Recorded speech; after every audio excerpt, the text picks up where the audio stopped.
exclusively interviewing Trina.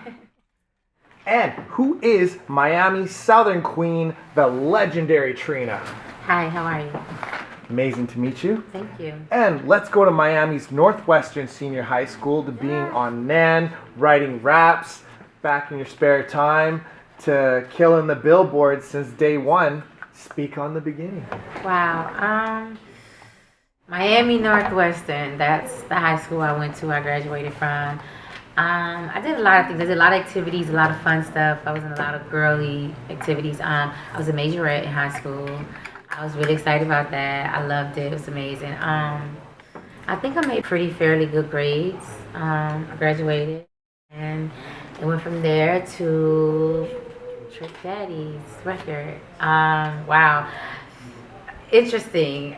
It started off as just me just being feisty and being this girl that I know Trick. He's like, hey, come over to my house. I want you to do this record. And I was like, you're bugging. And I thought, only if you cook, I'll come. And he decided to cook, and I said, I'll come. I heard his record. I wanted to hear what he was doing. And then I was like, so what am I going to do after you've done that? And then it just all happened. It was funny. I went to the studio, and I recorded it. And then after that, I got prepared for my first album, which was the Baddest Bitch album. And my first first Billboard record was myself featuring Kelly Rowland. Here We Go, which was amazing. It was a record for women. It was just the strength of a woman and to be powerful, be strong, and you're not taking no mess from no guys. And from there then to now, started from the bottom, and this is where I'm at right now. And working with Trick Daddy, doing the model career, how did that go from the collab LP Thugs Are Us, selling more than 1.4 million copies? Gigantic. Super gigantic. I worked with Trick throughout my whole career, throughout all my albums, and Trick is just an amazing artist. He's funny, he's humorous, and he's very sarcastic, so he has so much different, hilarious things to say, and it was just fun, to be a part of that album, for him to be that successful, and for the album to do so great, just to be a part of it. The record was amazing, and I was excited about that. And the record, The Baddest Bitch, going gold, super classic. Tell us about the album, what it did from your start, becoming a multi-platinum artist. Wow, it was amazing. I got a chance. It was my first album, and I was just really excited about it. It was real raw. It was street. It was provocative. It was fun. It was energetic. It was like just the feistiness of just being independent, and getting that feel that girls could just feel free to say what they want to say. And I was just excited about that album. It was a lot of fun. It was a lot of dirty records. And I loved it. And that video is just the baddest. Beautiful. Thank you. And Diamond Princess, 67K in a week, Glamorous Life, 77K, Gone for Gold, singles, yes. Don't Trip with Lil Wayne, Here We Go with Kelly Rowland. Tell us about the albums. They're all great. I think every album had a different perspective. I was in a different place. I had a lot of fun. The Diamond Princess album was a little more growth. It was a little more mature. It was kind of toned down a little for ladies. It was still dirty.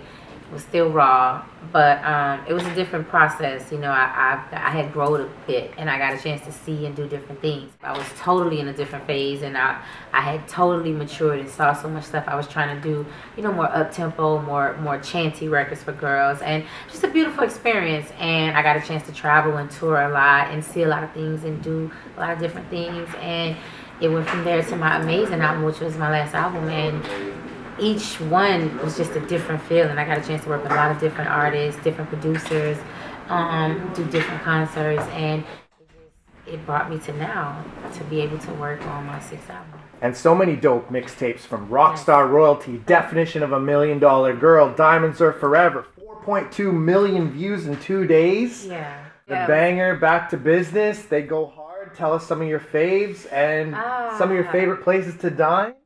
Wow, the mixtapes, I put out like a different bunch of mixtapes, and I just was going back to back. You know, I was in the studio a lot. I was just having fun. I did different jack beats, and I did a lot of original records that I just felt I wanted my fans to be involved with. And you know, each mixtape was something different. Each mixtape gave me a new energy, a different time to tour, a different time to have fun, give back to the fans. A lot of my faves.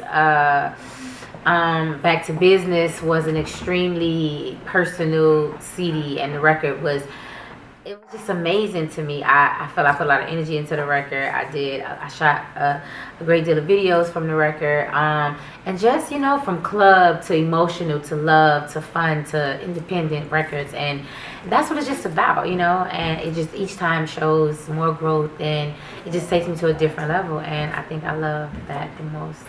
And you've done so much. You're one of the most consistent females in the rap game. Tell us about your best collab and designing your house, Versace dinner set. I have been consistent, I would say, just because I constantly put out records, whether it's mainstream or whether it's just street. I constantly stay putting out records. I would say I collaborated with so many artists. Some of my best, Monica is a great collaboration. Kelly Rowland, of course, was a great collaboration. French Montana was a great collaboration. Ross, of course. I collaborated with so many artists, and every artist gave me a different energy. You know, every artist put me in a different space, whether it was for the streets, whether it was for romance, whether it was just for empowerment. I felt something different about it. And I learned something different about it. You know what? It was just being fly. You know, I shop a lot, and Versace was one of my favorite stores, and I'm in love with their beds, their bedding, their like the bed stuff, and just the vases and just everything. I'm in love with it, so I thought that was an amazing thing. And so many tours, excuse my French. How was that in Vegas? The pool party just recently, and the largest crowd you've ever rocked. Oh wow. Excuse My French tour was amazing. It was a great experience. I got a chance to go on tour with French Montana, and it was a lot of different crowds. So that was a different experience, and just to be able to be a part of it and come out and my fans mixed with some of his fans, and those that weren't my fans that were there to see me became fans, like that was just amazing. And the show was amazing. It was a live band, and I had a great time. We did some amazing arenas and some venues. The largest crowd, wow. There's so many different great performances. I would just say it have to be like an arena, like some huge radio show festival or something like that, and just sold out. I performed once when Jay-Z did the tour in Miami, when it was a Jay-Z R. Kelly tour that didn't go through, and when he came out to Miami, it was myself and Trick Daddy, and the arena was sold out, completely packed. That would have been the largest crowd I've ever hit the stage in front of. So that was the most amazing moment. And your best Southern hip-hop memory you've been part of or contributed to? Wow. Southern hip hop moment I've been a part of or contributed to?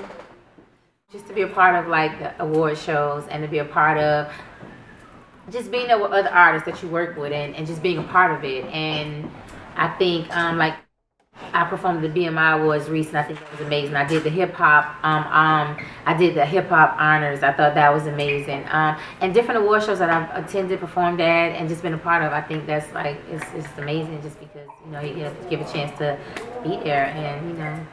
And you got any shouts?